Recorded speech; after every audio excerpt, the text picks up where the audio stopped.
پاکستان میں فراڈیوں نے ایک لیٹسٹ طریقہ متعارف کرایا ہے۔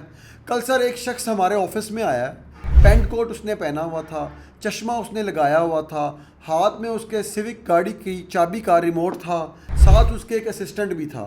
وہ ہمارے آفس میں آیا اور ہمارے سیکیورٹی گارڈ سے کہتا ہے کہ مجھے آپ کے باس کے ساتھ ملنا ہے۔ میرے گارڈ نے ریسیپشن پہ رابطہ کیا اور اس کی میٹنگ میرے ساتھ سیٹ کرا دی۔ وہ میرے آفس میں آیا، آ کے سلام دعا کے بعد بیٹھا اور اس نے ڈیٹیل میں گپ شپ کرنا شروع کر دی۔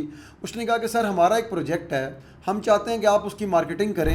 ہم نے آپ کا سوشل میڈیا دیکھا ہے، آپ کے پروجیکٹس دیکھے ہیں، آپ بہت اچھی مارکیٹنگ کرتے ہیں، تو ہم چاہتے ہیں کہ ہمارے پروجیکٹ کی مارکیٹنگ بھی آپ کریں۔ اس نے مجھے اپنے پروجیکٹ کی ڈیٹیل بتانا شروع کی کہ اس کی لوکیشن کیا ہے، وہ ہم کتنا بڑا پروجیکٹ کر رہے ہیں اور کون کون لوگ اس کے اندر شامل ہیں۔ اس نے اپنے پارٹنرز کے طور پہ جن لوگوں کو متعارف کرایا ان میں سے چند ایک کو تو میں جانتا تھا، وہ اسلام آباد راولپنڈی کے اندر کنسٹرکشن کا بہت اچھا کام کر رہے ہیں، اس سے پہلے کئی پروجیکٹ وہ ڈیلیور کر چکے ہیں۔ اس کے پاس اپنے پروجیکٹ کا باقاعدہ 3D ماڈل تھا، اسٹرکچر ڈرائنگز تھیں، چھوٹی سے چھوٹی ڈیٹیل بھی اس کے پاس اپنے پروجیکٹ کی موجود تھی۔ اس دوران میں نے اپنے آفس بوائے کو بلایا، چائے اور کچھ کھانے کے لیے منگوایا کیونکہ میٹنگ لمبی ہوتی جا رہی تھی۔ چائے آ گئی، چائے پیتے ہوئے بھی وہ مجھے اپنے پروجیکٹ کی ڈیٹیل سمجھاتا رہا کہ ہمارا کیا پلان ہے، ہم اس کو کیسے سیل کرنا چاہتے ہیں اور کیسے مارکیٹنگ کرنا چاہتے ہیں اس کی۔ ساتھ وہ مجھے بتاتا رہا کہ اپنے پارٹنرز کے ساتھ کیسے ملا UK کے اندر۔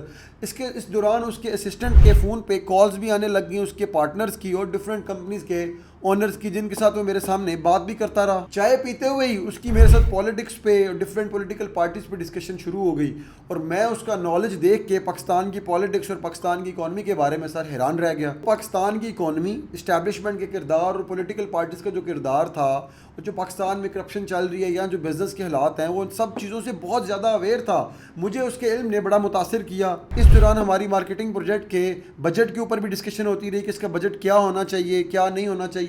وہ باقاعدہ مجھے انسسٹ کرتا رہا کہ آپ کے ریٹس زیادہ ہیں، ان کو آپ کم کریں، اسٹریٹجی کیا ہوگی، ہر چیز ہماری بڑی ڈیٹیل میں ڈسکشن ہوئی۔ اس کے بعد اس نے کہا کہ سر ہم ایسا کرتے ہیں کہ آپ اپنے کسی بندے کو بلائیں، ہم اس کو ایگریمنٹ کی شکل ابھی دیتے ہیں۔ میں نے اسے انسسٹ کیا کہ نہیں سر مجھے ایک دن کا ٹائم چاہیے۔ میں نے اسے کہا کہ میں کوئی بھی کام فوراً نہیں کرتا، کیونکہ سر میں نے کہاوت سن رکھی ہے، گجراتی میں کہاوت ہے کہ جو دھندا آپ کو سمجھ نہ آئے وہ آپ کو نہیں کرنا چاہیے، چاہے اس کے اندر آپ کو کروڑوں کا فائدہ ہو رہا ہو۔ میں نے اسے انسسٹ کیا کہ نہیں سر ہم اس کو کل تک پوسٹ پون کرتے ہیں، میں اپنی ٹیم سے ڈسکس کرنا چاہتا ہوں، میں دیکھنا چاہتا ہوں کہ ہم آپ کے لیے کیا اسٹریٹجی بنا سکتے ہیں اور کیا کچھ آپ کے لیے کر سکتے ہیں۔ لیکن وہ مجھے انسسٹ کرتا رہا کہ نہیں کائنڈلی آپ ابھی کریں، کیونکہ مجھے UK واپس جانا ہے اور میں UK سے پھر لیٹ واپس آؤں گا۔ میں چاہتا ہوں کہ میں UK میں ہوں اور آپ پیچھے پروجیکٹ کی مارکیٹنگ سٹارٹ کر دیں۔ میں نے بڑی مشکل سے ان کو راضی کیا کہ مجھے آپ ایک دن کا ٹائم دیں، اس کے بعد دیکھتے ہیں۔ اچھا پروجیکٹ بہت اچھا تھا، آفر بھی بہت اٹریکٹیو تھی، سب کچھ سیٹل تھا، لیکن میں اپنے کاموں میں بزی ہو گیا۔ نارملی جس طرح پورا دن ہم کام کر رہے ہوتے ہیں، میں ریکارڈنگس تھیں، کچھ میٹنگ تھی، اس میں بزی ہو گیا۔ مجھے یہ بات جو ہے میں نے کل پہ پوسٹ پون کر دی کہ کل میں اپنی ٹیم سے صبح فریش جو ہے بات کروں گا۔ ویسے بھی سر میرا بزنس میں اصول ہے کہ میں دن 2 بجے سے پہلے جو ڈیسیجن لینا ہو میں وہ لے لیتا ہوں، کیونکہ میرا مائنڈ اس ٹائم بالکل فریش ہوتا ہے۔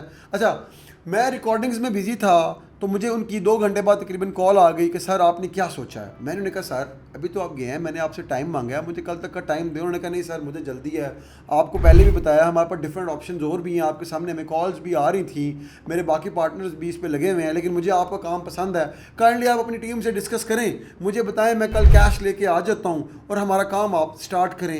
میں نے ان کو بڑی مشکل سے دوبارہ ٹالا، کال بند کی اور واپس اپنی ریکارڈنگز میں بزی ہو گیا، کیونکہ میں نے آپ کو بتایا کہ میں 2 بجے سے پہلے جو ڈیسیجن لینا ہو وہ میں لے لیتا ہوں۔ میں سر پھر اپنے کاموں میں بزی تھا کہ مجھے اچانک ان کی دوبارہ کال آ گئی۔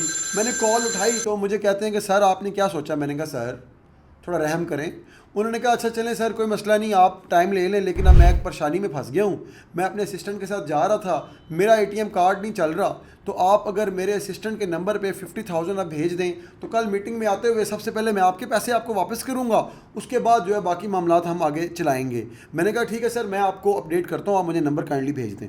اس نے مجھے نمبر بھیجا، جیسے ہی کال بند ہوئی تو میرے ذہن میں یہ بات چلنا شروع ہو گئی، کیونکہ ایسے واقعات کچھ پہلے ہماری مارکیٹ میں ہو چکے ہیں اور لوگوں سے میں نے ڈفرینٹ لوگوں سے ایسے ڈفرینٹ واقعات سنے بھی ہیں۔